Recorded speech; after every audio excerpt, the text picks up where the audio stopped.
नमस्कार किसान भाइयों, मैं सूर्यदेवल फिर से हाजिर हूँ आपके अपने चैनल एग्रीकल्चर गुरुजी में। किसान भाइयों, आज हम बात करने वाले हैं सरसों की खेती को लेकर के कि सरसों की फसल के अंदर दूसरा खाद हम कौन सा डाल सकते हैं, दूसरा स्प्रे कौन सा कर सकते हैं, जिससे कि जो सरसों की फसल है उसके अंदर एक तो फंगस का अटैक हमें देखने को ना मिले। क्योंकि सरसों की फसल के अंदर फंगस का अटैक जो है बहुत ज्यादा हमें देखने को मिल जाता है।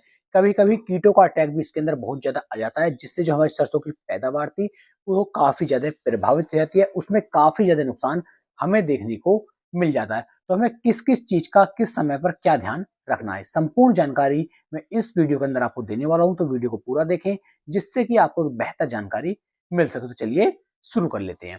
सबसे पहले देखते हैं दूसरा खाद हम कौन सा डाल सकते हैं। वैसे तो किसान भाइयों, हमारी जो सरसों की फसल है, अगर हम उसमें पहले पानी पर एक सही खाद डाल देते हैं तो दूसरे खाद की आवश्यकता हमें नहीं पड़ती है। लेकिन यदि हमने पहला खाद नहीं डाला या सही खाद नहीं डाले, तब हम इसके अंदर क्या डाल सकते हैं।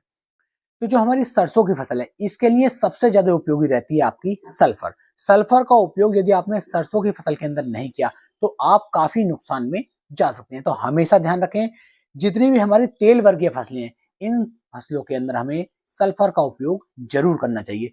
इसके उपयोग मात्र से हमारी जो फसल होती है अच्छी बढ़वार करती है। साथ साथ तेल की जो प्रतिशतता है ये काफी ज्यादा बढ़ जाती है। तेल हमारी फसल के अंदर ज्यादा निकलता है और हमारी फसल शानदार तरीके से किसान भाइयों ग्रोथ करनी शुरू कर देती है। तो सल्फर का उपयोग जरूर करना चाहिए। साथ ही साथ सल्फर जो है फंगस से भी हमारी सरसों की फसल को बचाती है। तो कैसे कितना उपयोग करना है वो देखते हैं। तो सबसे पहले मैं आपको बता दूं, जो हमारी दानेदार वाली सल्फर होती है 80% में आपको देखने को मिल जाती है। इसकी मात्रा लगभग 6 किलोग्राम प्रति एकड़ के हिसाब से आपको अपनी सरसों के खेत के अंदर डालनी है। और यदि हम पाउडर फॉर्म वाली का उपयोग कर रहे हैं तो लगभग 4 किलोग्राम प्रति एकड़ के हिसाब से हमें सल्फर का उपयोग अपनी सरसों की फसल के अंदर करना चाहिए। दूसरे खाद के रूप में किसान भाइयों 45 किलोग्राम यूरिया आपको इसके अंदर ही मिला लेना है, जिससे कि और भी शानदार तरीके से बढ़वार हमारी फसल की हो सके। और किसान भाई, जब हम यूरिया डालते हैं तो फसल एक तो पीली नहीं पड़ती है और ग्रोथ फसल की बहुत अच्छी तरीके से होनी शुरू हो जाती है। और जितनी अच्छी ग्रोथ होगी, जितना बड़ा पौधा हमारा होकर के चलेगा, फलियां उतनी ज्यादा आएंगी, फूल उतने ज्यादा बनते हैं, तो हमारी पैदावार भी ज्यादा ही देखने को मिलती है। तो 45 किलोग्राम आपको यूरिया की मात्रा भी ले लेनी है। तीसरे खाद के रूप में किसान भाइयों आपको जो है ह्यूमिक एसिड का उपयोग जो है अपनी सरसों की फसल के अंदर कर लेना चाहिए। और ह्यूमिक एसिड की मात्रा सिर्फ आप 1 किलोग्राम प्रति एकड़ के हिसाब से लेंगे। बहुत ही बढ़िया वाले शानदार रिजल्ट किसान भाइयों ह्यूमिक एसिड यहाँ पर हमारी फसल के अंदर निकाल करके देगा। ये तीनों ऐसे खाद है, यदि हम इनका चयन कर लेते हैं, अपनी सरसों के अंदर डालते हैं, बाद में सिंचाई कर देते हैं, तो बहुत ही बढ़िया वाले दमदार रिजल्ट हमारी फसल हमें निकाल करके देती है। एक बात का यहाँ पर ध्यान देना है, अगर रेतीली मिट्टी है तो पहले पानी चलाना है, बाद में इन खादों का चयन करना है या बाद में ये खाद डालने हैं। मोटी मिट्टी है, अच्छी मिट्टी है, तो पहले जो है किसान भाइयों आपको ये खाद डाल देने हैं और बाद में सिंचाई करनी है। इस तरीके से यदि आप चलते हैं तो बहुत ही बढ़िया वाले शानदार रिजल्ट किसान भाइयों आपकी फसल आपको निकाल करके देगी। अब बात कर रहे थे फंगीसाइड की और कीटनाशक की।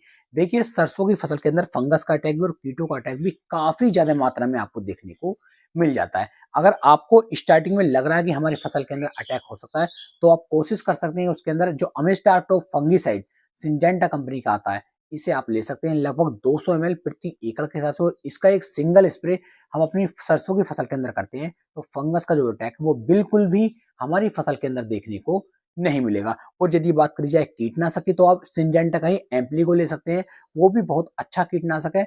दोनों को आप मिला भी सकते हैं, यानी कीटनाशक और फंगीसाइड इन दोनों को मिला करके भी आप उपयोग कर सकते हैं। ये थोड़े से महंगे रहते हैं, लेकिन किसान भाइयों हमारी फसल को ये बिल्कुल ही अच्छी तरीके से बचा करके चलते हैं। ना फंगस का अटैक होता है फसल के अंदर और ना ही कीटों का अटैक होता है।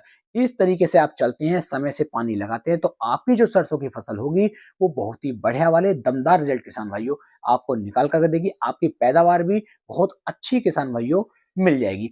ऐसे ही इंफॉर्मेटिव वीडियो के लिए आप हमारे एग्रीकल्चर गुरु चैनल को फॉलो करना ना भूलें। तो फिर मिलेंगे एक नई वीडियो में एक नई जानकारी के साथ। तब तक के लिए मेरे सभी प्यारे किसान भाइयों को जय हिंद, जय भारत, जय किसान, वंदे मातरम।